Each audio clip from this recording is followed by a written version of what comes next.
बिस्मिल्लाहिर्रहमानिर्रहीम। अस्सलाम वालेकुम डियर स्टूडेंट्स। आज हमारा करंट एंड इलेक्ट्रिसिटी जो सेकेंड ईयर का चैप्टर सेकेंड है उसका हम आज नेक्स्ट लेक्चर पढ़ने जा रहे हैं। और नेक्स्ट लेक्चर में हम क्या पढ़ेंगे? टेम्परेचर कोफिशिएंट ऑफ रेजिस्टेंस या रेजिस्टिविटी। तो इससे रिलेटेड इस टॉपिक इस कंटेंट से रिलेटेड हम हर पॉइंट क्या करेंगे, डिस्कस करेंगे। अगर आप सेकेंड ईयर बोर्ड एग्जाम के लिए तैयारी कर रहे हो या कोई भी कम्पिटिटिव एग्जाम के लिए तैयारी कर रहे हो तो टेम्परेचर कोफिशिएंट ऑफ रेजिस्टेंस या रेजिस्टिविटी इससे रिलेटेड हम हर बेसिक पॉइंट भी डिस्कस करेंगे और हर कम्प्लेक्स पॉइंट भी डिस्कस करेंगे।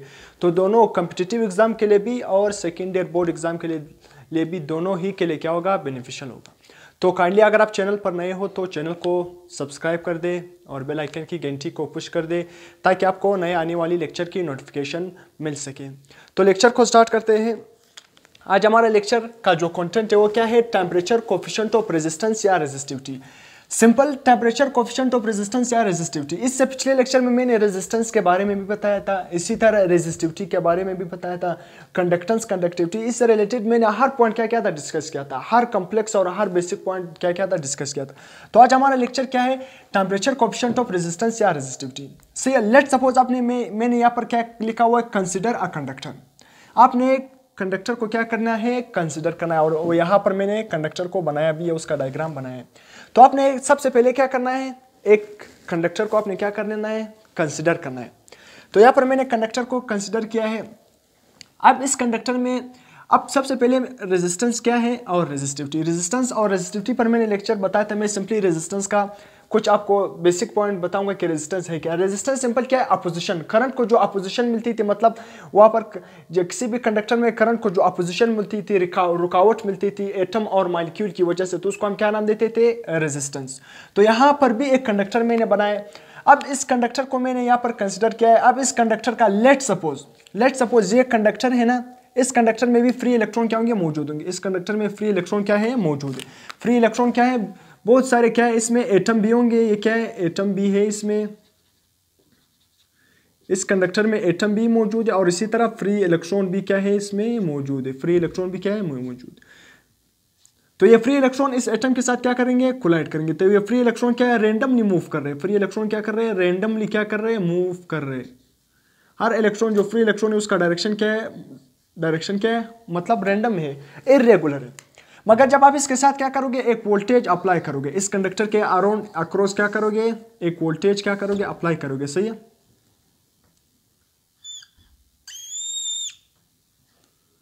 यहां पर इसके साथ वोल्टेज अप्लाई करोगे। वोल्टेज अप्लाई करने का मतलब यह है कि आप इसके साथ जब बैटरी अटैच करोगे तब ये इलेक्ट्रॉन क्या होंगे, एक ही डायरेक्शन में आएंगे। क्योंकि इससे पहले कंडक्टर के अक्रॉस कोई बैटरी नहीं थी, पोटेंशियल डिफरेंस नहीं था, तो इसलिए इलेक्ट्रॉन इरेगुलरली मूव कर रहे थे। कोई ऊपर की तरफ, कोई इस डायरेक्शन में, कोई नीचे, कोई ऊपर, इरेगुलरली मूव कर रहे हैं। जब आपने बैटरी अटैच किया इसके साथ, इस कंडक्टर के साथ वोल्टेज आपने अप्लाई किया, मतलब बैटरी की वजह से यहाँ पर पोटेंशियल डिफरेंस क्रिएट हो गया। जिधर भी पोटेंशियल डिफरेंस क्रिएट होता है तो वहाँ पर चार्जेस क्या करते हैं, फ्लो करते हैं। तो इलेक्ट्रॉन सारे क्या हो गए, एक ही डायरेक्शन में क्या हो गए, अलाइन हो गए। इलेक्ट्रॉन इस तरह एक ही डायरेक्शन में अलाइन हो गए। इलेक्ट्रॉन एक डायरेक्शन में अलाइन हो गए और यहां से क्या किया, इलेक्ट्रॉन इस तरह क्या हो गए, पॉजिटिव की इलेक्ट्रॉन या इस डायरेक्शन में या इस डायरेक्शन में आप कह सकते हो, क्योंकि पॉजिटिव टर्मिनल इस तरफ है तो इलेक्ट्रॉन क्या करेंगे, इस डायरेक्शन में पॉजिटिव टर्मिनल की तरफ क्या करेंगे, मूव करेंगे और नेगेटिव तरफ ऐड हो जाएंगे, नेगेटिव टर्मिनल में ऐड हो जाएंगे।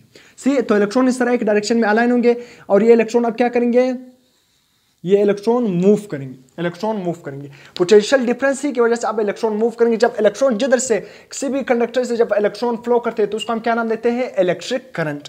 तो यहाँ पर जब ये इलेक्ट्रॉन इस एटम के साथ क्या करेंगे, कोलाइड करेंगे। ये एटम है, जब ये इलेक्ट्रॉन इस एटम के साथ कोलाइड करेंगे तो इस कोलिजन की वजह से, इस रुकावट मतलब उस कोलिजन की वजह से उसको क्या फेस करना पड़ता है, रुकावट फेस करना पड़ता है। जब इलेक्ट्रॉन मूव करते हैं किसी भी कंडक्टर में तो कंडक्टर में एटम और मॉलिक्यूल प्रेजेंट होते हैं। तो जब फ्री इलेक्ट्रॉन एटम और मॉलिक्यूल के साथ टकराते हैं तो उसको अपोजिशन मिलती है, रुकावट मिलती है। उस अपोजिशन को हम क्या नाम देते हैं, रेजिस्टेंस, इलेक्ट्रिकल रेजिस्टेंस।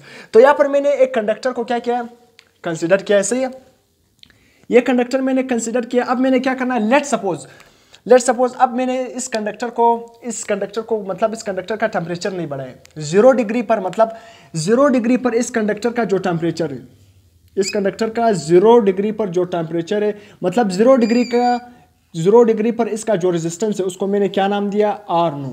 ये कंडक्टर है, मैंने यहाँ पर कंसिडर किया। इस कंडक्टर का 0 डिग्री पर जो रेजिस्टेंस है उसको मैंने क्या नाम दिया, आर नोड। आर के साथ मैंने छोटा ओ नोड लिखा है, इसको हम क्या देते हैं, आर नोड, छोटा ओ लिखा है, सही है। तो 0 डिग्री पर इस कंडक्टर का रेजिस्टेंस क्या है, आर नोड। अब मैंने क्या किया, 0 डिग्री से इस कंडक्टर का मतलब मैंने टेम्परेचर को क्या किया, बढ़ा दिया। टेम्परेचर को क्या किया, 0 डिग्री से मतलब किसी भी टी डिग्री पर टेम्परेचर को मैंने ले गया। टेम्परेचर को मैंने क्या किया, टी डिग्री। टी डिग्री का मतलब क्या है, मैंने टेम्परेचर को 0 डिग्री से बढ़ा दिया। टी डिग्री, डिग्री का मतलब क्या, 10 डिग्री, 15 डिग्री, 50 डिग्री, कुछ मतलब 0 डिग्री से मैंने बढ़ा दिया टी डिग्री। टी का मतलब क्या, यहाँ पर कुछ भी हो सकता है, 5 डिग्री, 10 डिग्री, मतलब मैंने 0 डिग्री से टेम्परेचर को बढ़ा दिया। कहाँ तक मैंने टेम्परेचर, तो टी डिग्री पर जब मैंने 0 से टेम्परेचर को बढ़ा दिया तो टी डिग्री पर रेजिस्टेंस को मैंने क्या नाम दिया, टी डिग्री पर रेजिस्टेंस को मैंने, उस कंडक्टर का रेजिस्टेंस को मैंने नाम दिया आर टी। पहले कंडक्टर को मैंने कंसिडर किया, 0 डिग्री पर इस कंडक्टर का जो रेजिस्टेंस था उसको मैंने क्या नाम दिया, आर नोट। अब से आपने नाम से क्या कंफ्यूज नहीं होना, ये आर नोट आर टी ये क्या, ये सिंपल आपने क्या करना है, आपने रेजिस्टिविटी, इस कंडक्टर का रेजिस्टिविटी फाइंड करना है। क्या फाइंड करना है, रेजिस्टिविटी, और रेजिस्टेंस भी फाइंड करना है। टेम्परेचर कोएफिशिएंट ऑफ रेजिस्टेंस और रेजिस्टिविटी आपने देखना है। तो आपने जब इसको क्या किया, एक कंडक्टर को कंसीडर किया, सबसे पहले जब वहां पर इस कंडक्टर का मतलब यहाँ पर क्या था, टेम्परेचर 0 डिग्री था। जब 0 डिग्री पर आपने देखा इस कंडक्टर का रेजिस्टेंस क्या था, आर नोट। फिर आपने टेम्परेचर को 0 डिग्री से बढ़ा दिया, कोई टी डिग्री तक आपने टेम्परेचर को पहुंचा दिया, तो उस टी डिग्री पर रेजिस्टेंस को आपने क्या नाम दिया, आर टी। क्योंकि आपको पता है कि रेजिस्टेंस का, या आप कह सकते हो रेजिस्टिविटी का टेम्परेचर के साथ कौन सा रिलेशन है, डायरेक्ट। रेजिस्टेंस या रेजिस्टिविटी को हम क्या है, इस तरह रो की सिंबल से शो करते हैं, उसका टेम्परेचर के साथ कौन सा रिलेशन है, डायरेक्ट रिलेशन है, खासकर मेटल्स में, सही है। तो रेजिस्टेंस का टेम्परेचर के साथ क्या है, डायरेक्ट रिलेशन। तो अब मैंने क्या किया, ये मैंने पिछले लेक्चर में बताया भी था कि ये तमाम पॉइंट मैंने रेजिस्टेंस किस चीज़ पर डिपेंड करती है, रेजिस्टिविटी किस चीज़ पर डिपेंड करती है, ये पिछले लेक्चर में मैंने बताया। यहाँ पर आपके अंडरस्टैंडिंग के लिए मैंने क्या कर लिया, यहाँ पर लिख लिया, और लास्ट में आपको बताऊंगा अभी कि टेम्परेचर कोएफिशिएंट ऑफ रेजिस्टिविटी और रेजिस्टेंस से किस चीज़ पर डिपेंड करता है। तो ये बात आपको समझ आ गया। पहले कंडक्टर का 0 डिग्री पर जो रेजिस्टेंस था आर नोट, फिर मैंने टेम्परेचर को बढ़ा दिया टी डिग्री तक, तो टी डिग्री पर जो उसका रेजिस्टेंस था उसको मैंने आर टी का नाम दिया। अब ये जो रेजिस्टेंस मैंने टेम्परेचर को बढ़ा दिया, टेम्परेचर को मैंने जब बढ़ा दिया तो रेजिस्टेंस क्या हो गया, बढ़ गया। अब मैंने ये क्वांटिटेटिव मेजर क्या करना है, देखना है कि यहाँ पर रेजिस्टेंस और रेजिस्टिविटी कितनी बढ़ गई, रेजिस्टेंस और रेजिस्टिविटी कितनी बढ़ गई। तो आप यहाँ पर देख भी सकते हो, सही है। या आप कह सकते हो कि 0 डिग्री से क्या क्या, इस पहले मैं क्या करूंगा, ये तमाम इक्वेशन रेजिस्टेंस के लिए देखूंगा, फिर इसी तरह तमाम इक्वेशन को रेजिस्टिविटी के फॉर्म में भी लिखूंगा। इसी तरह आप कह सकते हो कि 0 डिग्री पर इस कंडक्टर का जो रेजिस्टिविटी होगी उसको आप क्या नाम देंगे, रो नोट। क्या नाम दोगे, रो नोट। अब मैं आपके अंडरस्टैंडिंग के लिए बता रहा हूं। अब पहले मैंने रेजिस्टेंस के लिए लिख लिया सी कि 0 डिग्री पर इस कंडक्टर का जो रेजिस्टेंस था वो आर नोट था, फिर मैंने टेम्परेचर को बढ़ा दिया, फिर टी डिग्री तक, टी डिग्री का मतलब क्या, मैंने टेम्परेचर कोई भी डिग्री बढ़ा दिया, 10 15 कुछ भी कर दिया, तो उस टाइम जो उसका रेजिस्टेंस था आर टी। इसी तरह अगर आपने रेजिस्टिविटी को फॉर्म में इस इक्वेशन को लिखना है, इसी तरह 0 डिग्री पर इस कंडक्टर का जो रेजिस्टिविटी होगी उसको आर नोट का नाम सिंपल रो नोट, इसको हम क्या नाम देते हैं, रो नोट। स्पेसिफिक रेजिस्टेंस भी इसको कहते हैं, तो क्या था, रो नोट। इसी तरह जब मैंने फिर रेजिस्टेंस बढ़ा दिया, टी डिग्री तक पहुंचा दिया, सही है, तो टी डिग्री पर, उसी तरह टी डिग्री पर इसका रेजिस्टिविटी स्पेसिफिक रेजिस्टेंस क्या बन जाएगा, रो टी, रो टी, सही है। तो पहले मैं क्या करूंगा, इक्वेशन को मैंने यहां पर लिखा है ना, रेजिस्टेंस के लिए लिखा है, फिर इसी तरह इस इक्वेशन को रेजिस्टिविटी की फॉर्म में क्या करूंगा, कन्वर्ट करूंगा। आपने इसे कंफ्यूज नहीं होना है। अब मैंने क्या किया, ये तो आप बात समझ आ गया, बेसिक कंसेप्ट। पहले कंडक्टर ने, आप कंडक्टर को आपने कंसिडर किया, एक कंडक्टर आपने उठा लिया, सही है। जब कंडक्टर उठा लिया, पहले क्या था, आपको पता भी है कि रेजिस्टेंस और रेजिस्टिविटी का टेम्परेचर के साथ क्या है, डायरेक्ट रिलेशन, टेम्परेचर पर वो डिपेंडेंट है, खासकर मेटल।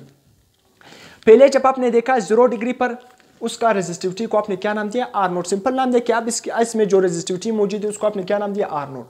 फिर टेम्परेचर को आपने बढ़ा दिया, टेम्परेचर जब आपने बढ़ा दिया तो रेजिस्टिविटी भी क्या हो जाएगी, बढ़ जाएगी। कंडक्टर क्या है, मेटल है ना, कंडक्टर क्या है, मेटल।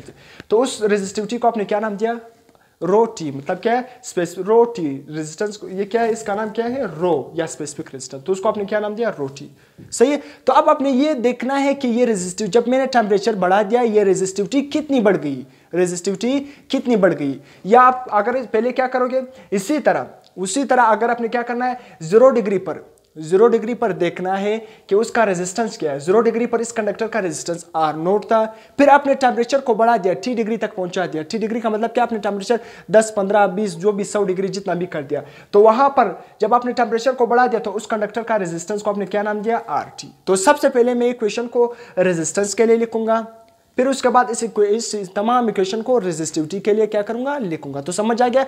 तो अब मैंने क्या करना है, पहले 0 डिग्री पर इस कंडक्टर का रेजिस्टेंस क्या था, R नोट। अब टेम्परेचर को बढ़ा दिया, उसका रेजिस्टेंस बढ़ गया, उसी तरह उसका रेजिस्टिविटी भी क्या हो जाएगी, बढ़ जाएगी।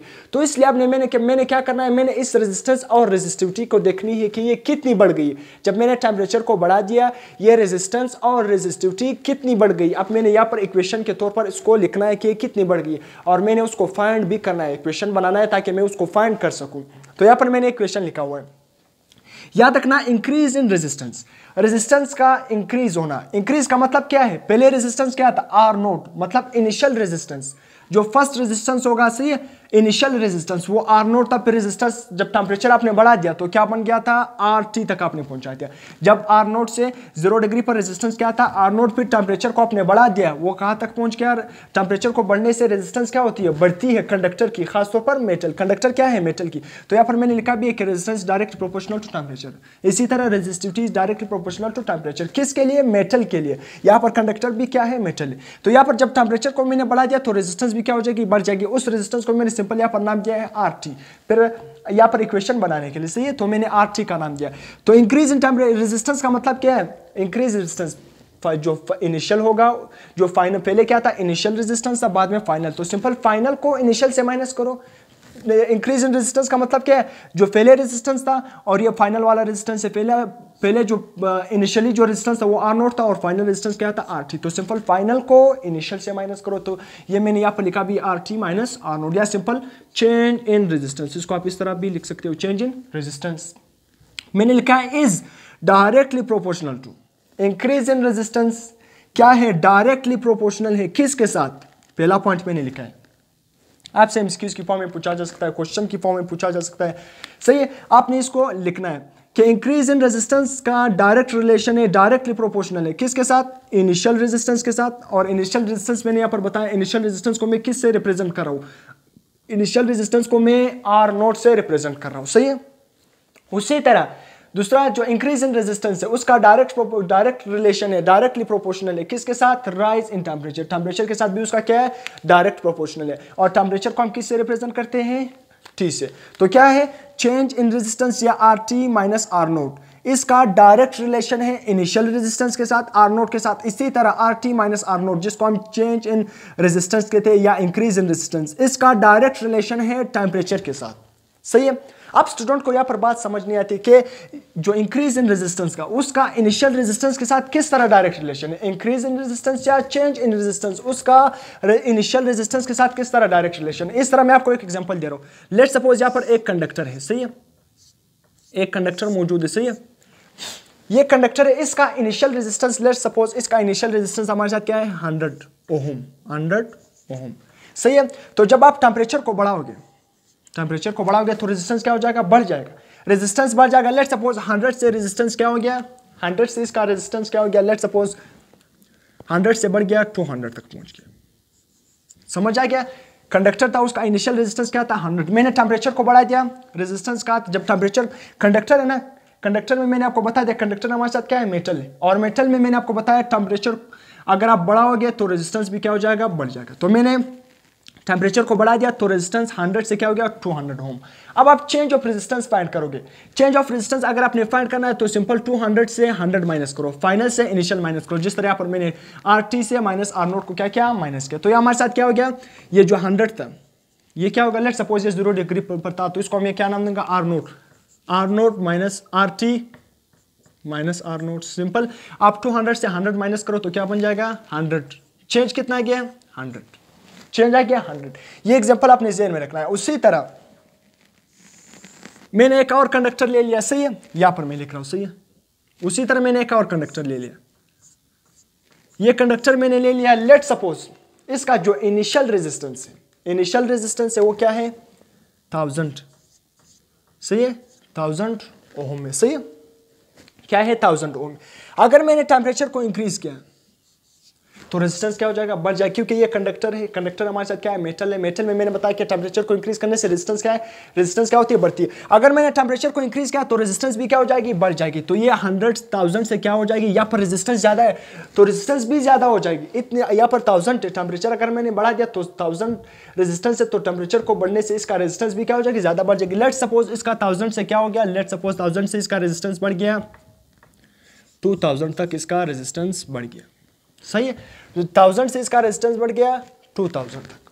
अब आप इसका चेंज निकालो, 2000 से 1000 माइनस करो, चेंज कितना आ गया 1000। ये आपको मैं एग्जांपल दे रहा हूं, अभी मैं आपको समझाऊंगा 1000 चेंज, और यहाँ पर चेंज कितना आ रहा था, 100 आ रहा था। अब आपको समझ आ गया, यानी जिसका इनिशियल रेजिस्टेंस का क्या था 1000 और इस कंडक्टर का इनिशियल रेजिस्टेंस क्या था 100। जिसका इनिशियल रेजिस्टेंस ज्यादा होगा, मतलब चेंज ऑफ रेजिस्टेंस का इनिशियल रेजिस्टेंस के साथ क्या है, डायरेक्ट रिलेशन है। आपको समझ, यहां पर अभी मैं बताऊंगा। यहां पर इनिशियल रेजिस्टेंस क्या था 100, जब आपने चेंज निकाला क्या गया 100, सही है। इनिशियल रेजिस्टेंस यहां पर 100 था और यहां पर इनिशियल रेजिस्टेंस क्या है 1000। इन दोनों केसेस में यहाँ पर इनिशियल रेजिस्टेंस 100, यहाँ पर इनिशियल रेजिस्टेंस क्या है 1000। इन दोनों में से कौन सा इनिशियल रेजिस्टेंस ज्यादा है, ये इस सेकंड कंडक्टर का इनिशियल रेजिस्टेंस क्या है 1000, इसका इनिशियल रेजिस्टेंस क्या है, ज्यादा है। तो यहाँ पर जब आपने टेम्परेचर को इंक्रीज किया, रेजिस्टेंस 1000 से 2000 तक बढ़ गया। आपने जब चेंज निकाला तो क्या हो गया, चेंज कितना गया 1000। तो जिसका इनिशियल रेजिस्टेंस ज्यादा होगा उसका चेंज भी होगा, चेंज ऑफ रेजिस्टेंस भी उतना ज्यादा है। अगर इनिशियल रेजिस्टेंस जिसका ज्यादा होगा उसका चेंज ऑफ रेजिस्टेंस भी क्या आएगा, ज्यादा आएगा। इसलिए यहाँ पर आपने याद रखना है कि इंक्रीज इन रेजिस्टेंस या चेंज इन रेजिस्टेंस क्या है, डायरेक्ट रिलेशन है उसका इनिशियल रेजिस्टेंस के, इनिशियल रेजिस्टेंस के साथ क्या है, डायरेक्ट रिलेशन। यहाँ पर मैंने बताया भी, अगर किसी कंडक्टर का इनिशियल रेजिस्टेंस ज्यादा था तो उसका चेंज भी क्या आएगा, ज्यादा आएगा। अगर किसी भी कंडक्टर का इनिशियल रेजिस्टेंस, मतलब इनिशियल, यहाँ पर मैंने लिखा है दोनों, अगर किसी भी कंडक्टर का इनिशियल रेजिस्टेंस ज्यादा था तो उसका चेंज भी ज्यादा आएगा। अगर किसी भी कंडक्टर का इनिशियल रेजिस्टेंस कम था तो उसका चेंज भी कम आएगा। जिस तरह पर इनिशियल रेजिस्टेंस कम है, आपने रेजिस्टेंस को बढ़ा दिया तो 100 से क्या हो गया 200 तक बढ़ गया, सही है। तो यहाँ पर जो चेंज आ गया तो वो 100 आ गया।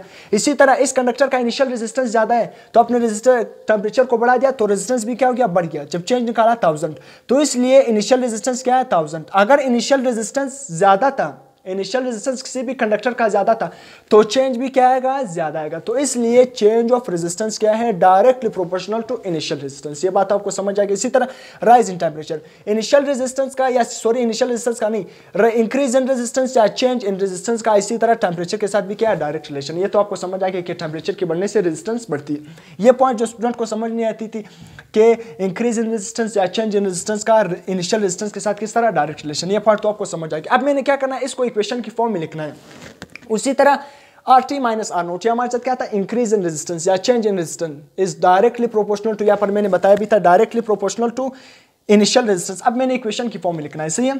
इसको मैंने लिख लिया RT माइनस R नोट का किसके साथ, इनिशियल रेजिस्टेंस के साथ डायरेक्ट रिलेशन है। मैंने यहाँ पर इक्वेशन 1 लिख लिया। उसी तरह इंक्रीज इन रेजिस्टेंस का टेम्परेचर के साथ क्या डायरेक्ट रिलेशन है, मैंने यहाँ पर लिख लिया। इंक्रीज इन रेजिस्टेंस किसके इक्वल है, RT minus R note directly proportional to temperature. मैंने वोल्टेज को इक्वेशन की फॉर्म में लिख लिया।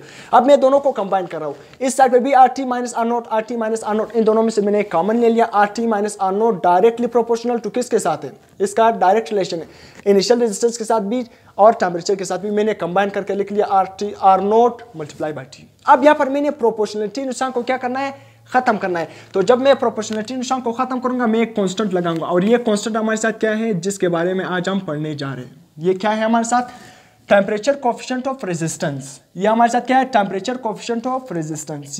इस कांस्टेंट को हम क्या नाम देंगे, टेम्परेचर कोफिशिएंट ऑफ रेजिस्टेंस। ये हम यहाँ पर क्या लगाएंगे, कांस्टेंट लगाएंगे। तो RT minus R nought is equal to, मैंने क्या लगाया, ये क्या प्रोपोर्शनलिटी निशान खत्म हो गया, तो यहाँ पर मैंने क्या लगाया, कांस्टेंट।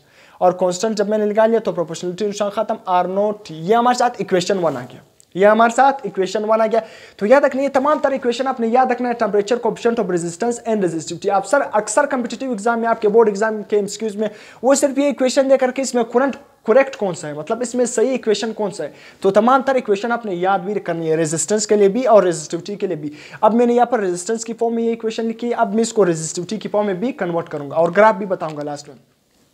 अगर मैंने क्या करना है, फाइनल रेजिस्टेंस आर टी का मतलब क्या है, फाइनल रेजिस्टेंस, सही है। तो अगर मैंने आर टी रेजिस्टेंस मालूम करना है, फाइनल रेजिस्टेंस मालूम करना है ना, तो मैं इस क्वेश्चन को किस तरह अरेंज करूंगा। ये जो इनिशियल रेजिस्टेंस है आर नोट जो 0 डिग्री पर था, इसको मैं उस साइड पे ले जाऊंगा, इस साइड पे माइनस है, जब उस साइड पे ले जाऊंगा तो प्लस हो जाएगा। R T is equal to R naught plus constant मतलब temperature coefficient of resistance R naught ही। आर नोट यहाँ पर इस साइड में भी मौजूद है, इस साइड में प्लस के इस साइड पे भी आर नोट है और प्लस के इस साइड पे भी आर नोट है। तो मैं आर नोट क्या करूंगा, कॉमन लूंगा। आर नोट मैंने कॉमन ले लिया, यहाँ पर 1 आ जाएगा plus constant multiply by temperature. तो ये हमारे साथ इक्वेशन 2 आ गया। अगर आपने फाइनल टेम्परेचर फाइंड करना है, कौन सा final temperature, sorry final temperature नहीं, फाइनल रेजिस्टेंस फाइंड करना है। अगर आपने फाइनल रेजिस्टेंस फाइंड करना है मतलब रेजिस्टेंस किसी भी टेम्परेचर पर आपने फाइंड करना है, अगर आपने रेजिस्टेंस किसी भी टेम्परेचर पर फाइंड करना है तो आपने कौन सा इक्वेशन यूज करना है, R T is equal to R nought 1 plus alpha, इसको आप क्या नाम देंगे, अल्फा, जिसको हम कांस्टेंट कहते हैं, temperature coefficient of resistance multiply by T. तो ये इक्वेशन आपने यूज करना है। उसी तरह अगर इसी इक्वेशन को, ये इक्वेशन नहीं है हमारे साथ जो ये इक्वेशन, अगर मैंने क्या करना है, इस जो कांस्टेंट के लिए, इसके लिए मैंने अरेंज करना है, तो सिंपल आर नोट टी, ये नीचे क्या करेंगे, इसके R T minus R nought के नीचे क्या हो जाएंगे, डिवाइड हो जाएंगे। तो temperature coefficient of resistance is equal to R T minus R note divided by R note T. तो अब मैं क्या करूंगा, टेम्परेचर कोएफिशिएंट ऑफ रेजिस्टेंस या रेजिस्टिविटी, इसको डिफाइन करूंगा। इसी इक्वेशन को आप रेजिस्टिविटी को फॉर्म में भी लिख सकूंगा, भी लिखोगे, सही है। अब मैं यहाँ पर इसको क्या करूँगा, आपको समझाऊंगा, बाद में मैं इसको रेजिस्टिविटी की फॉर्म में लिखूंगा, आपको खुद समझ आएगा, सही। तो अब मैं क्या कर रहा हूँ, टेम्परेचर कोएफिशिएंट ऑफ रेजिस्टेंस को क्या कर रहा हूँ, डिफाइन कर रहा हूँ। मैंने क्या लिखा है यहाँ पर, टेम्परेचर कोएफिशिएंट ऑफ रेजिस्टेंस, जिसको हम अल्फा से रिप्रेजेंट करते हैं, मे बी डिफाइन, इसको डिफाइन कर सकते हैं, फ्रैक्शनल चेंज इन रेजिस्टेंस पर kelvin, fractional change in resistance पर केल्विन, एक डेफिनेशन ये है। दूसरा तौर पर मैंने किस तरह डिफाइन किया कि इंक्रीज इन रेजिस्टेंस पर ओहम ओरिजिनल रेजिस्टेंस पर डिग्री राइज इन टेम्परेचर। अब यहाँ पर इसको मैं आपको समझा रहा हूँ।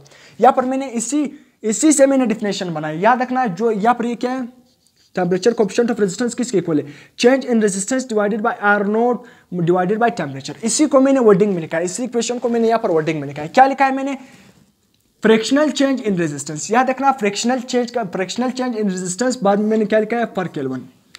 फ्रैक्शनल चेंज का मतलब हमेशा क्या होता है, उस change in resistance divided by original resistance. जिधर भी फ्रैक्शनल आ जाए ना, तो आपने क्या करना है, उसका चेंज उसके ओरिजिनल के चेंज से क्या करना है, डिवाइड करना है। या फिर रेजिस्टेंस का चेंज उसके ओरिजिनल रेजिस्टेंस से डिवाइड हो रहा है या नहीं, तो change in resistance divided by original resistance. R nought हमारे साथ कौन सा रेजिस्टेंस था, आर नोट हमारे साथ 0 डिग्री पर इनिशियल रेजिस्टेंस था, यानी इस कंडक्टर का अपना ओरिजिनल रेजिस्टेंस था या नहीं। तो इसलिए यहाँ पर मैं कह सकता हूँ कि change in resistance divided by original resistance, तो इसको मैं क्या नाम दूंगा, फ्रैक्शनल चेंज इन रेजिस्टेंस। क्या, फ्रैक्शनल चेंज इन रेजिस्टेंस का मतलब क्या है, उसका चेंज उसके ओरिजिनल के चेंज से डिवाइड करो। यहाँ पर रेजिस्टेंस का चेंज मैं उसके ओरिजिनल रेजिस्टेंस से क्या कर रहा हूँ, डिवाइड कर रहा हूँ, तो इसको मैं क्या नाम दूंगा, फ्रैक्शनल चेंज इन रेजिस्टेंस। तो फ्रैक्शनल चेंज इन रेजिस्टेंस, और बाद में मैंने क्या लिखा है, पर केल्विन। पर केल्विन का मतलब क्या है, पर केल्विन यहाँ पर नीचे टेम्परेचर भी डिवाइड हो रहा है, तो इसलिए पर केल्विन इन टेम्परेचर। तो ये हमारे साथ क्या हो गया, टेम्परेचर कोएफिशिएंट ऑफ रेजिस्टेंस। या आप कुछ तरह भी लिख सकते हो कि इंक्रीज इन रेजिस्टेंस पर ओहम ओरिजिनल रेजिस्टेंस, मतलब increase in resistance R T minus R note को मैंने आपको बताया था, क्या बताया था कि increase in resistance R T minus R note को हम इंक्रीज इन रेजिस्टेंस का नाम बी दे सकते हैं। R T minus R note को हम इंक्रीज इन रेजिस्टेंस का नाम बी दे सकते हैं। तो इसलिए मैंने इंक्रीज इन रेजिस्टेंस पर ohm original resistance, increase in resistance R T minus R note को मैंने क्या नाम दिया था, इंक्रीज इन रेजिस्टेंस पर ओहम ओरिजिनल रेजिस्टेंस। पर ओहम मतलब ओरिजिनल रेजिस्टेंस क्या है, नीचे डिवाइड हो रहा है, तो इसलिए मैंने पर लिखा है, पर ओहम ओरिजिनल रेजिस्टेंस, फिर क्या है, पर डिग्री राइज इन टेम्परेचर, पर डिग्री राइज इन टेम्परेचर, इसको हम क्या नाम देंगे, टेम्परेचर कोएफिशिएंट ऑफ रेजिस्टेंस। तो आप मुख्तलिफ वर्डिंग में इसको क्या कर सकते हो, लिख सकते हो। अब मैं इसी इक्वेशन को रेजिस्टिविटी के फॉर्म में भी लिखूंगा, और इस रेजिस्टिविटी का मतलब ग्राफ भी लिखूंगा, इसी तरह इसके कुछ ग्राफ से वो भी आपके साथ क्या करूंगा, इसके बाद हम क्या करूंगा, लिखूंगा। तो अगर आपने इसका स्क्रीनशॉट लेना है तो स्क्रीनशॉट ले सकते हो, मैं इस साइट पे हो जाता हूँ। टेम्परेचर कोएफिशिएंट ऑफ रेजिस्टेंस या रेजिस्टिविटी, इसका हमने बेसिक कंसेप्ट और हर पॉइंट क्या कर लिया, डिस्कस कर लिया। वो तमाम तर फार्मूले जो मैंने रेजिस्टेंस के लिए टेम्परेचर कोएफिशिएंट ऑफ रेजिस्टेंस के लिए मैंने डिस्कस किया, उसी फार्मूले को सिंपल क्या करो, रेजिस्टिविटी की फॉर्म में कन्वर्ट करो। अब उसी तरह यहाँ पर अभी जो मैंने पढ़ाया था आपको रेजिस्टेंस का टेम्परेचर कोएफिशिएंट ऑफ रेजिस्टेंस, वहाँ पर alpha is equal to R T minus R note divided by R note T. अब इसी फार्मूले को यहाँ पर अल्फा तो resistivity is equal to R, यहाँ पर आर टी आ रहा है ना, यहाँ पर simple resistivity at T temperature minus resistivity at 0 degree यहाँ पर ओरिजिनल रेजिस्टिविटी डिवाइडेड बाय उसी तरह मल्टीप्लाई बाय टेम्परेचर, इसी फॉर्म में मैंने कन्वर्ट कर दिया, उसी फार्मूले को रेजिस्टिविटी की फॉर्म में कन्वर्ट कर दिया। क्योंकि मैंने पहले ही बता दिया कि वो कंडक्टर जो मैंने कंसिडर किया था वहाँ पर मैंने बताया कि 0 डिग्री पर उसका रेजिस्टेंस को हमने क्या नाम दिया, R0, और 0 जो टेम्परेचर को जब हमने बढ़ा दिया तो T डिग्री पर हमने उसके रेजिस्टेंस को नाम क्या दिया, RT। फिर अब मैंने आपको बताया उसी तरह उसी कंडक्टर को आप कंसिडर करो रेजिस्टिविटी के लिए, temperature coefficient of resistivity 0 degree पर जो उसमें रेजिस्टिविटी थी वो क्या थी, R। उसी तरह रो नोट, जब आप इसको हम क्या नाम देते हैं, रो नोट, सही, या स्पेसिफिक रेजिस्टेंस। जब मैंने टेम्परेचर को बढ़ा दिया तो वहाँ पर रेजिस्टिविटी भी बढ़ गई, क्या उसको रेजिस्टिविटी को मैंने क्या नाम दिया, वहाँ पर रेजिस्टिविटी क्या हो गई, रो टी, मतलब स्पेसिफिक रेजिस्टेंस 80। तो हमने क्या करना है, टेम्परेचर जब हमने बढ़ा दिया तो रेजिस्टिविटी भी बढ़ गई, और जब टेम्परेचर को हमने बढ़ा दिया रेजिस्टेंस भी क्या हो गया, बढ़ गया। तो अब हमने ये टेम्परेचर कोएफिशिएंट ऑफ रेजिस्टेंस ये हमने क्या करना है, फाइंड करना है कि ये टेम्परेचर कितना, वहाँ पर जो रेजिस्टिविटी है वो कितनी बढ़ गई और रेजिस्टेंस वो कितना बढ़ गया। रेजिस्टेंस के लिए तो हमने ये रिलेशन ड्राइव किया था, अब रेजिस्टिविटी के लिए भी वही रिलेशन ड्राइव करो, जब टेम्परेचर के बढ़ने से जो रेजिस्टिविटी है वो कितनी बड़ी और टेम्परेचर जो रेजिस्टेंस है वो कितना बड़ा। सिंपल हमने ये फाइंड करना था, और रेजिस्टेंस के लिए हमने रिलेशन ड्राइव किया था। अब रेजिस्टिविटी के लिए इस रिलेशन को रेजिस्टिविटी की फॉर्म में कन्वर्ट करो। असल में रेजिस्टेंस और रेजिस्टिविटी दोनों ही अपोजिशन है। रेजिस्टिविटी और रेजिस्टेंस में फ़र्क ये है कि रेजिस्टिविटी भी अपोजिशन है और रेजिस्टेंस भी अपोजिशन है, मगर रेजिस्टिविटी में हम डायमेंशन को फिक्स करते हैं। हम एक यूनिट वॉल्यूम किसी भी कंडक्टर में उसका किसी भी कंडक्टर का एक यूनिट वॉल्यूम लेते हैं, वहाँ पर जो अपोजिशन होती है उसको हम क्या नाम देते हैं, रेजिस्टिविटी या स्पेसिफिक रेजिस्टेंस। स्पेसिफिक रेजिस्टेंस नाम भी इसलिए हम देते हैं कि वहाँ पर हमने कंडक्टर का डायमेंशन क्या हुआ था, क्या कर रहा होता है, डायमेंशन को हम क्या करते हैं, फिक्स करते हैं। ये क्या किसी भी कंडक्टर का, ये हमारे साथ क्या क्रॉस सेक्शनल, मैं यहाँ पर बड़ा बना रहा हूँ। मैंने रेजिस्टिविटी का लेक्चर दिया हुआ है, आप उसको देख ले। मैं यहाँ पर बेसिक कंसेप्ट बता रहा हूँ, सिंपल आपको समझाने के लिए यहाँ पर जल्दी में कर रहा हूँ, उसी बता रहा हूँ। वहाँ पर रेजिस्टिविटी का सिंपल रेजिस्टिविटी में हम क्या करते हैं, लेंथ को 1 मीटर लेते हैं। इसी तरह ये क्रॉस सेक्शनल एरिया नहीं, ये कंडक्टर का जो क्रॉस सेक्शनल एरिया से ये कंडक्टर का, ये इसको हम क्या नाम देते हैं, क्रॉस सेक्शनल एरिया, और ये हमारे साथ क्या है, लेंथ, इसको हम क्या नाम देंगे, क्रॉस सेक्शनल एरिया। तो क्रॉस सेक्शनल एरिया को हमने क्या लिया हुआ होता है, 1 मीटर स्क्वायर।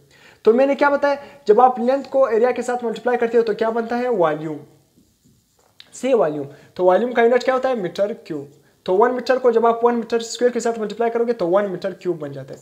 तो इसको हम क्या नाम देते हैं, यूनिट वॉल्यूम। हमने क्या बताया, उसी तरह एक कंडक्टर है, उसका लेंथ 1 मीटर है, उसका क्रॉस सेक्शनल एरिया क्या है, 1 मीटर स्क्वायर। इसमें जो रेजिस्टेंस होगी उसको हम क्या नाम देंगे, रेजिस्टिविटी, या आप इसको इस तरह भी कह सकते हो, यूनिट वॉल्यूम। 1 को हम क्या नाम देते हैं फिजिक्स में, यूनिट वॉल्यूम में जो रेजिस्टेंस होगी उसको हम क्या नाम देंगे, रेजिस्टिविटी। तो रेजिस्टिविटी और रेजिस्टेंस दोनों ही रुकावट है। रेजिस्टिविटी में हम सिंपल डायमेंशन को फिक्स करते हैं। डायमेंशन का मतलब क्या है, सिंपल लेंथ और एरिया को हमने फिक्स किया हुआ है, यूनिट लेंथ ही लिया हुआ है, उसी तरह यूनिट एरिया लिया हुआ है। तो इसलिए अब उसी जो सेकंड इक्वेशन मैंने अभी आपको बताया था, उसी तरह यहाँ पर रेजिस्टेंस के लिए उसी तरह मैंने उसको यहाँ पर कन्वर्ट कर दिया। आपने अभी कुछ टाइम पहले मैंने बताया था, सही। उसी तरह रेजिस्टिविटी की फॉर्म में उसी इक्वेशन को लिखूंगा, resistivity at 3 degree is equal to resistivity at 0 degree bracket 1 plus alpha. Resistivity की फॉर्म में लिख लिया। अगर आपको रेजिस्टिविटी 80 डिग्री फाइंड करना है तो ये इक्वेशन आपने क्या कर सकते हो, यूज कर सकते हो, सही है। और रेजिस्टिविटी एट 0 डिग्री आपको गिवन था, वहाँ पर टेम्परेचर कोएफिशिएंट ऑफ रेजिस्टेंस भी गिवन था और टेम्परेचर भी गिवन था, तो ये रिलेशन यूज करो, सही है, सिंपल। अब यहाँ पर जो इंपॉर्टेंट पॉइंट्स है, इन मेटल्स एंड अलाई। अलाई क्या है, अलाई आपने केमिस्ट्री में भी पढ़ा है कि मेटल्स का मिक्सचर, जब आप मेटल को मिक्स करते हो तो उसका मिक्सचर को हम क्या नाम देते हैं, एलाई। तो इन मेटल्स एंड अलाई, याद रखना मेटल्स और एलाई में याद रखना रेजिस्टेंस का टेम्परेचर के साथ कौन सा रिलेशन है, डायरेक्ट रिलेशन। उसी तरह मेटल्स और अलाई में रेजिस्टिविटी का भी टेम्परेचर के साथ कौन सा रिलेशन है, डायरेक्ट रिलेशन। रेजिस्टिविटी का भी टेम्परेचर के साथ क्या है, डायरेक्ट रिलेशन है। रेजिस्टेंस का भी टेम्परेचर के साथ क्या है, डायरेक्ट रिलेशन है। किस में, मेटल्स और एलाई में, सही है। तो अगर रेजिस्टेंस का टेम्परेचर के साथ डायरेक्ट रिलेशन है तो याद रखना मेटल्स में उसका जो अल्फा है, टेम्परेचर कोएफिशिएंट ऑफ रेजिस्टेंस, वो हमेशा क्या आता है, पॉजिटिव। तो इसलिए मेटल का जो अल्फा है, टेम्परेचर कोएफिशिएंट ऑफ रेजिस्टेंस है, वो क्या होता है, पॉजिटिव होता है। क्यों, क्योंकि टेम्परेचर के बढ़ने से उसका रेजिस्टेंस क्या होता है, बढ़ता है। उसी तरह टेम्परेचर के बढ़ने से उसकी रेजिस्टिविटी भी बढ़ती है। तो इसलिए उसका जो टेम्परेचर कोएफिशिएंट होता है वो क्या होता है, पॉजिटिव होता है। ये आपने याद रखना है, किस में, मेटल्स में। और उसी तरह सेमीकंडक्टर में याद रखना, सेमीकंडक्टर में रेजिस्टेंस का टेम्परेचर के साथ इनवर्स रिलेशन है। उसी तरह रेजिस्टिविटी का भी टेम्परेचर के साथ क्या है, इनवर्स रिलेशन है। किसमें, सेमीकंडक्टर में। आप लिख भी सकते हो यहाँ पर रेजिस्टेंस की जगह। उसी तरह रेजिस्टिविटी का भी टेम्परेचर के साथ कौन सा रिलेशन है, इनवर्स। तो जब टेम्परेचर बढ़ जाएगा तो रेजिस्टेंस क्या हो जाएगा, कम हो जाएगा, या जब टेम्परेचर बढ़ जाए तो रेजिस्टिविटी भी क्या हो जाएगी, कम हो जाएगी। तो इसलिए यहाँ पर जो temperature coefficient of resistance semiconductor में होगा वो क्या होगा, नेगेटिव होगा। वो क्या होगा, नेगेटिव होगा। अब यहाँ पर आपसे कॉम्पिटिटिव एग्जाम में इसकी फॉर्म में मतलब, और हमेशा जो स्टडी करते हो आप कॉम्पिटिटिव एग्जाम में हमेशा रिलेट करके स्टडी करो। अब आपसे इस तरह भी एमसीक्यूज पूछे जा सकते हैं कि मेटल्स में या अलाई में। अभी मैं बता रहा हूँ वहाँ पर रेजिस्टेंस का टेम्परेचर के साथ भी क्या डायरेक्ट रिलेशन है, इसी तरह रेजिस्टिविटी का भी टेम्परेचर के साथ क्या डायरेक्ट रिलेशन। अगर वो आपसे पूछे मेटल्स और अलाई में रेजिस्टेंस का तो टेम्परेचर के साथ डायरेक्ट रिलेशन, अगर टेम्परेचर को आपने बढ़ा दिया तो रेजिस्टेंस बढ़ जाएगी। मगर दूसरी कौन सी ऐसी क्वांटिटी है जो टेम्परेचर आपने बढ़ा दिया और रेजिस्टेंस क्या हो गया, बढ़ गया, मगर दूसरी क्वांटिटी कौन सी जो डिक्रीज होती है, याद रखना कंडक्टेंस क्या हो जाएगा, डिक्रीज हो जाएगा। कंडक्टेंस क्या हो जाएगा, डिक्रीज हो जाएगा। कंडक्टेंस क्या हो जाएगा, डिक्रीज हो जाएगा। ये बात आपने याद रखना है। कंडक्टेंस मैं ऊपर लिख रहा हूं डिक्रीजेस, किस में, मेटल्स में। जब मेटल्स में आप टेम्परेचर को बढ़ा देते हो तो रेजिस्टेंस क्या हो जाता है, बढ़ जाता है। क्योंकि मैंने आपको इस पिछले लेक्चर में बताया कि रेजिस्टेंस अपोजिशन है, करंट को जो अपोजिशन मिलती है उसको हम रेजिस्टेंस का नाम देते हैं, और करंट को जो फ्लो मिलता है, किसी भी कंडक्टर में कितना करंट गुजरता है, कितना करंट कंडक्ट होता है, उसको हम क्या नाम देते हैं, कंडक्टेंस। तो टेम्परेचर के बढ़ने से रेजिस्टेंस भी बढ़ जाता है, तो अपोजिशन बढ़ जाती है, मगर कौन सी चीज जो कम होती है, कंडक्टेंस क्या हो जाती है, कम होती है। जिधर अपोजिशन रुकावट ज्यादा होगी तो वहां पर करंट कम गुजरेगा, तो कंडक्टेंस क्या होगी, फ्लो ऑफ करंट क्या हो जाएगा, कम हो जाएगा, तो कंडक्टेंस क्या हो जाएगी, डिक्रीज हो जाएगी। ये बात भी आपने याद रखना है। अगर रेजिस्टेंस बढ़ जाएगा तो कंडक्टेंस डिक्रीज हो जाएगा। इसी तरह सेमीकंडक्टर में टेम्परेचर रेजिस्टेंस का टेम्परेचर के साथ क्या है, इनवर्स रिलेशन। अगर टेम्परेचर बढ़ जाए तो रेजिस्टेंस क्या हो जाएगी, कम हो जाएगी, मगर याद रखना वो कौन सी क्वांटिटी है। अगर टेम्परेचर बढ़ जाए रेजिस्टेंस कम हो जाएगी, वो कौन सी ऐसी क्वांटिटी है रेजिस्टेंस की कम होने से वो बढ़ती है, याद रखना। तो सेमीकंडक्टर में कंडक्टेंस क्या हो जाएगी, बढ़ जाएगी।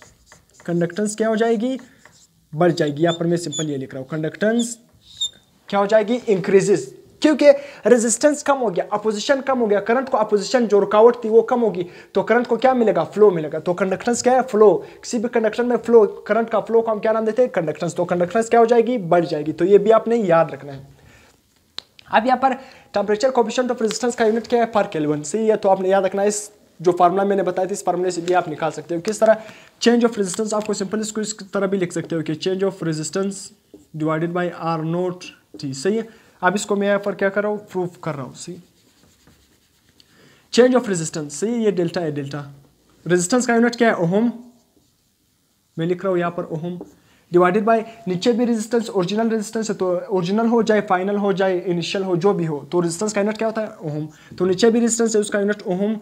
टेम्परेचर का यूनिट क्या है, टेम्परेचर हम केल्विन में लेते हैं, तो केल्विन, टेम्परेचर का यूनिट क्या है, केल्विन। ओहम, ओहम से कैंसिल हो गया, केल्विन ऊपर जा गया, पर केल्विन, तो यूनिट क्या बन गया है, ये हमारे साथ कौन सा यूनिट है, एसआई यूनिट। ये केल्विन का है, एसआई। टेम्परेचर को तो बहुत सारे यूनिट है पर डिग्री, तो इसलिए ये एसआई है, पर डिग्री भी इसका यूनिट बन जाएगा। फ़ारेनहाइट, पर फ़ारेनहाइट भी इसका यूनिट बन जाएगा, मगर एसआई यूनिट क्या है, पर केल्विन। सही है। अब इसके ग्राफ, सही है, इसके ग्राफ, अब इसके ग्राफ मैंने बताया कि मेटल्स में रेजिस्टेंस का टेम्परेचर के साथ कौन सा रिलेशन है, डायरेक्ट रिलेशन है। उसी तरह रेजिस्टिविटी का भी टेम्परेचर के साथ कौन सा रिलेशन है, डायरेक्ट रिलेशन है, मगर किस में, मेटल में। तो याद रखना, ये ग्राफ आपने याद रखना है कि इन मेटल्स, अगर आपसे पूछे कि मेटल्स में रेजिस्टेंस का टेम्परेचर के साथ डायरेक्ट रिलेशन है, उसका ग्राफ किस तरह होगा, या रेजिस्टिविटी का टेम्परेचर के साथ क्या डायरेक्ट रिलेशन है इन मेटल्स, तो उसका ग्राफ क्या होगा, किस तरह होगा, लीनियर स्ट्रेट ग्राफ होगा। तो ये क्या है, हमारे साथ कौन आ रहा है, यहाँ पर भी क्या है, लीनियर, ये क्या है, लीनियर। सही है। उसी तरह रेजिस्टेंस का टेम्परेचर के साथ क्या है, इनवर्स रिलेशन है, किस में, सेमीकंडक्टर में। उसी तरह रेजिस्टेंस का टेम्परेचर के साथ क्या है, इनवर्स रिलेशन है, किस में, इलेक्ट्रोलाइट में। सही है, इलेक्ट्रोलाइट में। क्यों इनवर्स रिलेशन है, क्योंकि सेमीकंडक्टर और इलेक्ट्रोलाइट जब आप उसका टेम्परेचर बढ़ा देते हो उसमें आयंस बढ़ जाते हैं, क्योंकि आयंस, इलेक्ट्रोलाइट क्या है, हमारे साथ सॉल्यूशन है, जिस तरह कॉपर सल्फेट, जिंक सल्फेट, जब आप उसको टेम्परेचर देते हो तो वो आयन में टूट जाते हैं। जिस तरह जिंक अलग हो जाता है और कॉपर अलग हो जाता है, जिंक सल्फेट, सल्फेट आयन अलग हो जाता है और जिंक आयन अलग हो जाता है। तो आयन क्या है, आयन की वजह से क्या होती है, करंट फ्लो होती है। तो इसलिए जब टेम्परेचर को आप बढ़ाते हो तो उस सोल्यूशन में आयंस बढ़ते हैं, जब आयंस बढ़ जाते हैं तो आयन की बढ़ने की वजह से करंट ज़्यादा फ्लो करता है, तो रेजिस्टेंस क्या हो जाती है, कम हो जाती है। इस तरह सेमीकंडक्टर और इलेक्ट्रोलाइट में जब टेम्परेचर आपको बढ़ाते हो तो वहाँ पर फ्री इलेक्ट्रॉन आयंस बढ़ जाते हैं, जब आयन बढ़ जाते हैं तो करंट किसकी वजह से फ्लो करता है, आयन की वजह से, इलेक्ट्रॉन की वजह से, तो उसी की वजह से करंट ज़्यादा फ्लो करता है तो रेजिस्टेंस कम होती है। तो इसलिए रेजिस्टेंस का टेम्परेचर के साथ कौन सा रिलेशन, इनवर्स रिलेशन है, किस में, सेमीकंडक्टर में। तो ग्राफ क्या आएगा, कर्व आएगा, सही है, कर्व आएगा। यहाँ पर भी क्या आएगा, यहाँ पर ग्राफ भी क्या आएगा, सॉरी मैंने स्पेलिंग गलत है, यहाँ पर भी क्या आएगा, कर्व आएगा, यहाँ पर भी क्या आएगा, कर्व आएगा, सही है। इलेक्ट्रोलाइट और सेमीकंडक्टर, इसी तरह आप इसी ग्राफ को रेजिस्टिविटी के लिए भी क्या कर सकते हो, लिख सकते हो। रेजिस्टिविटी में, रेजिस्टिविटी का भी टेम्परेचर के साथ क्या होगा, सेमीकंडक्टर में भी उसी तरह रेजिस्टिविटी का टेम्परेचर के साथ क्या है, इनवर्स रिलेशन है। तो ये ग्राफ आप रेजिस्टिविटी के लिए भी लिख सकते हो। यहाँ पर सिंपल रेजिस्टिविटी, रेजिस्टेंस की जगह क्या लिखो, रेजिस्टिविटी। तो ये भी इलेक्ट्रोलाइट और सेमीकंडक्टर का भी इसी तरह ग्राफ बन जाएंगे। अब रेजिस्टिविटी सिंपल डिपेंड किस चीज़ पर करती है, याद रखना, नेचर ऑफ मटेरियल पर ये क्या कर रही है, डिपेंड कर रही है। ये किस पर डिपेंड कर रही है, नेचर ऑफ द मटेरियल। किस पर डिपेंड कर रही है, temperature coefficient of resistance. Temperature coefficient of resistance किस पर डिपेंड कर रही है, नेचर ऑफ द मटेरियल पर खासतौर पर ये डिपेंड कर रही है। तो यहाँ तक हमारा जो टेम्परेचर कोएफिशिएंट ऑफ रेजिस्टेंस और रेजिस्टिविटी का क्या है, कंसेप्ट एंड हो गया। अगर फिर भी इस रिलेटेड आपको कोई पॉइंट मिसिंग हो तो आप कमेंट सेक्शन में भी पूछ सकते हो। तो अगर लेक्चर पसंद आ गया तो अपने लेक्चर को लाइक कर देना है और आपने शेयर भी कर देना है। तो टिल देन अल्लाह हाफिज़, फिर नेक्स्ट लेक्चर में मिलते हैं।